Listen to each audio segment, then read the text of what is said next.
नमस्कार दोस्तों, स्वागत है आपका अपना भक्ति ज्ञान 11 चैनल में। ओम नमः शिवाय।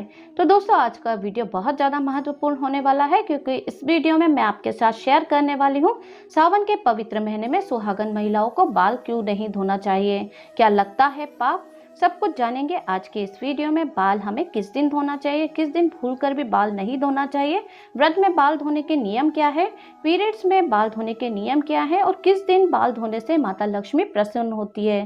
साथ ही हम जानेंगे, अगर आपको अचानक से अनिवार्य रूप से बाल धोना पड़ जाता है तो आपको कौन से महा उपाय अपनाकर आप बाल धो सकती हैं, जिससे कि होने वाले कलेश, विकार, विपाप, विनाश से आप बच सकती हैं। सब कुछ जानेंगे आज के इस वीडियो में, इसलिए आप हमारे साथ वीडियो में अंत तक बने रहिए, क्योंकि इसमें मैं आपके साथ जो महा उपाय शेयर करने वाली हूँ उससे आपको बहुत ही ज़्यादा फायदा होने वाला है। इसलिए वीडियो में आप हमारे साथ अंत तक बने रहिए। चैनल पे नए हैं तो सब्सक्राइब जरूर कर लीजिए, नोटिफिकेशन बेल को ऑन कर लीजिए। तो दोस्तों, चाहे मर जाना, लेकिन सावन के इस पवित्र महीने में इस तरीके से तो बाल कभी भी नहीं धोना, नहीं तो लगता है पाप, परिवार बर्बाद हो जाता है। सावन के पवित्र महीने में अगर भूल कर भी आप अपने केशों को इस तरीके से धोती हैं तो आपके सारे काम बिगड़ जाते हैं। सच्चे दिल से कमेंट बॉक्स में आप ओम नमः शिवाय जरूर लिखकर छोड़ दीजिए। तो दोस्तों, सावन का महीना बहुत ही ज़्यादा खूबसूरत और प्यार का महीना होता है। सावन का हर एक दिन उतना ही पवित्र माना जाता है जितना कि गंगा जल। सावन में शिव जी की पूजा आराधना करने से हर मनोकामना पूर्ण होती है, संतान की कामना करने वाले को संतान की प्राप्ति होती है और हर कुंवारी लड़की को मनभावन पति भी मिलता है। सावन के पवित्र महीने में सावन सोमवार के व्रत आपको अवश्य करना चाहिए। सावन जब बरसते हैं तो हम अक्सर उसमें स्नान करते हैं और बालों को धोते भी हैं। पूरी बरसात हम खुशी खुशी लुत्फ उठाते हैं, लेकिन क्या आप जानते हैं कि सावन के इस पवित्र महीने में इस तरीके से बाल आपको नहीं धोना चाहिए। अगर आप ये गलती करते हैं तो पति की मृत्यु हो जाती है, काम धंधा चौपट हो जाता है, ठप हो जाता है, संतान को कष्ट मिलते हैं। तो आइए जानते हैं कि सुहागन महिलाओं को किस दिन आपको सावन में बाल धोना चाहिए और किस दिन नहीं। सुहागन महिलाएं ग्रह लक्ष्मी होती हैं। ग्रह लक्ष्मी यानी घर की सुख समृद्धि आप पर ही निर्भर है। ऐसे में सुहागन महिलाओं को कब अपने बाल धोना चाहिए, ये तिथि और वार पर निर्भर करता है। तो दोस्तों, बात करते हैं पहले तिथि की। कभी अमावस्या, पूर्णिमा और एकादशी पर सिर नहीं धोना चाहिए, घोर अनर्थ माना जाता है। देखा जाए तो अमावस्या, एकादशी और पूर्णिमा तिथि पर चंद्र या तो उच्च या नीच स्थिति में होता है। शास्त्र कहता है कि चंद्र मस्तक को प्रभावित करता है। दोस्तों, दूसरा, हमारे हिंदू धर्म तिथि और पंचांग के अनुसार सारे व्रत और त्योहार मनाए जाते हैं। ये शुभ दिन होते हैं। इनके एक दिन पहले महिलाओं को सिर धोना चाहिए, ना कि उस दिन। दोस्तों, अब जानते हैं वारों के बारे में। किन वारों में बाल नहीं धोना चाहिए और किन वारों में बाल धो सकते हैं। यहाँ पर भी इन बातों का ध्यान रखें कि अगर किसी भी वार को अगर आप व्रत करती हैं तो उस व्रत वाले दिन आपको बाल नहीं धोना चाहिए। एक दिन पहले ही आप बाल धोकर शुद्ध हो सकते हैं। रविवार को बाल धो सकते हैं, लेकिन अगर आप रविवार का व्रत रखते हैं, सूर्य देव का होता है, जो कि आप रविवार को सिर ना धोएं। अगर आपको जरूरी है, किसी कारणवश से आपको सिर धोना जरूरी हो गया है, तो आप एक उपाय करके बालों को धो सकती हैं। आप गुड़हल के फूल ले लीजिए, उन्हें थोड़ा सा मसल कर बालों में लगा लीजिए, फिर उसके बाद आप बाल धो सकती हैं। दोस्तों, सोमवार, बात करें अगर सोमवार की, तो आइए जानते हैं क्या सोमवार को बाल धो सकते हैं।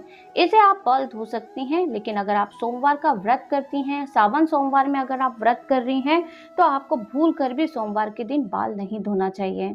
अगर किसी कारणवश आपको सोमवार को व्रत धोना बहुत ज़्यादा जरूरी है, अनिवार्य रूप से आपको बाल धोना ही है, तो आप ये उपाय जरूर कर लीजिए। पलाश के फूलों को ले लीजिए और उन्हें मसलकर अपने सिर पर लगाकर बालों को धो लीजिए।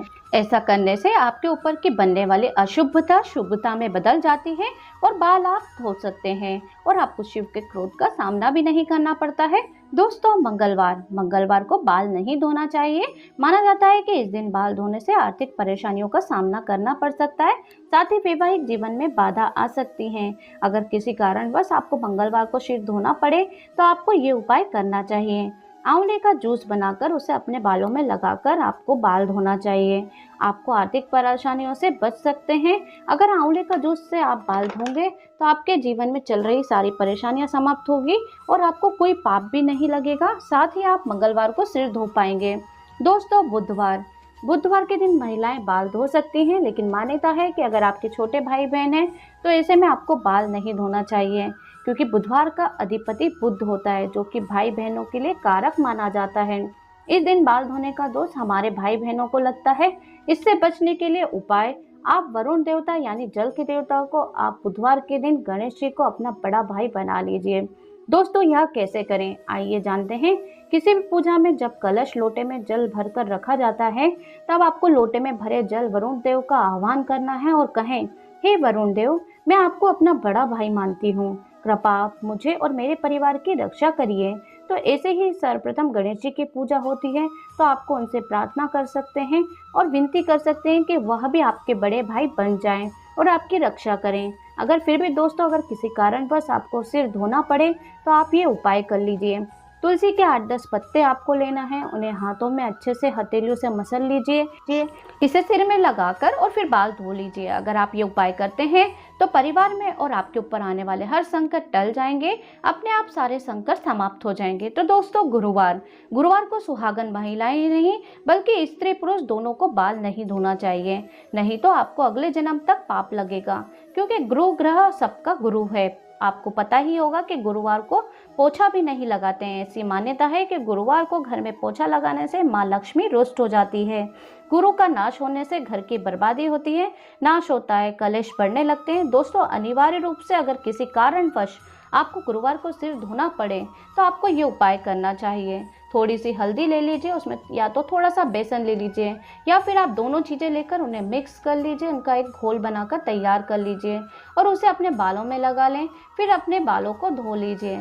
दोस्तों शुक्रवार के दिन सुहागन महिलाएं सिर धो सकती हैं, लेकिन जिन महिलाओं के पुत्र हैं या तो पुत्र की प्राप्ति की चाह है तो ऐसे में वो लोग शुक्रवार को बाल ना धोएं।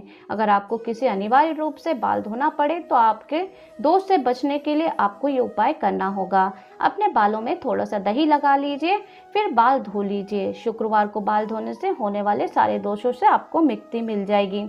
दोस्तों शनिवार, बात करें शनिवार की, तो शनिवार शनि का दिन होता है और शनिवार के दिन बाल नहीं धोना चाहिए।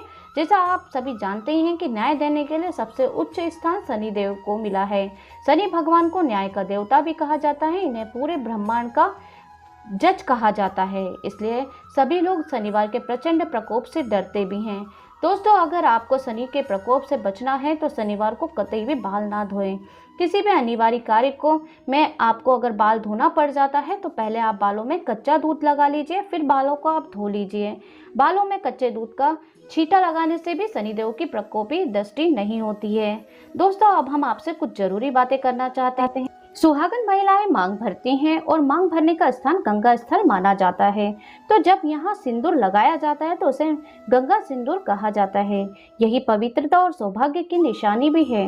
इसी कारणवश जो सुहागन महिलाएं नहाकर मांग में सिंदूर भरती हैं वो पूजा पाठ में शामिल हो सकती हैं। अगर वो बाल ना भी धोएं तो भी उन्हें पवित्रता और सौभाग्यवती का वरदान मिला होता है। दोस्तों लेकिन पुरुषों को रोज बाल धोकर ही पूजा आराधना करना चाहिए, पूजा पाठ में शामिल होना चाहिए। एक और डाउट रहता है कि मासिक धर्म के समय बाल धोएं या नहीं। आज भी हमारे यहाँ मान्यता है कि मासिक धर्म के तीसरे और पांचवें दिन बाल धोना चाहिए। इस समय में तिथि और वार नहीं देखा जाता है। दोस्तों वही आप जानते भी हैं कि डिलीवरी के बाद माँ को बाल तो क्या नहाने भी नहीं दिया जाता है, 12वें दिन बाल धोए जाते हैं, लेकिन इसमें तिथि और वार को आप जरूर ध्यान रखें। दोस्तों आगे बढ़ते हैं। माता सीता कहती हैं कि सुहागन महिलाओं को ये 5 बातें हमेशा पता होना चाहिए, नहीं तो आपको तथा आपके पति को मान सम्मान नहीं मिलेगा। आइए जानते हैं। माता सीता कहती हैं कि स्त्री को सदा अपने बाल बांध कर रखना चाहिए, क्योंकि बंधे हुए बाल रिश्तों को बांध कर रखते हैं और खुले बाल घर का विनाश करते हैं, जो कि इसका वर्णन महाभारत काल में भी मिलता है। खुले हुए बाल नकारात्मक शक्तियों को आकर्षित करते हैं। पूर्णिमा और अमावस्या को कभी भी बालों को खुला ना रखें। कहते हैं कि इस दिन कोई भी खुली ऊर्जा भूत प्रेत आपको अपना शिकार बना सकते हैं। माता सीता ने दूसरी बात बताई है कि किसी भी सुहागन महिलाओं को पति के बगैर अकेले बाहर नहीं जाना चाहिए, इससे तत्काल घोर अनर्थ हो सकता है। माता सीता की तीसरी बात, किसी भी स्त्री को अपने घर की गुप्त बात बाहर किसी भी व्यक्ति को नहीं बताना चाहिए, ना ही बोलना चाहिए। इससे उल्टा आपके घर का विनाश हो जाएगा। पड़ोसी के घर में भी किसी भी सुहागन महिलाओं को ज्यादा समय के लिए नहीं जाना चाहिए। माता सीता की चौथी बात है, सुहागन महिलाओं को कभी अपनी मांग सूनी नहीं रखना चाहिए, सदैव अपनी मांग भरकर रखना चाहिए। जितनी लंबी मांग आपकी भरी होगी उतनी लंबी आपके पति की उम्र भी बढ़ेगी, और लंबी उम्र होगी आपके पति को मान सम्मान मिलेगा, आपका भी सम्मान होगा। जो स्त्री अपनी मांग के सिंदूर को छुपाती है या थोड़ा सा लगाती है, उसके पति के समाज में छुप जाता है, मतलब उसके पति का समाज में कोई अस्तित्व नहीं रहता है। ऐसे पति हार का हमेशा मुंह देखता है। माता सीता ने बताई थी 5वीं बात, सुहागन महिलाओं को अपनी सुहाग की कोई भी सामग्री किसी को भी नहीं देना चाहिए। इससे पति की मृत्यु निकट भविष्य में हो जाती है। पति की कोई भी निशानी पत्नी को सदैव दिल से निकट लगाकर रखना चाहिए। दोस्तों, अंत में माता सीता कहती हैं कि स्त्री को अपने पति के पैर अवश्य दबाना चाहिए, क्योंकि घुटने से लेकर पिंडली तक का भाग शनि का होता है तथा स्त्री की कलाई से उंगली तक का भाग शुक्र का होता है। और जब भी शनि पर शुक्र का प्रभाव पड़ता है तो आपके धन की प्राप्ति के योग बनने लगते हैं।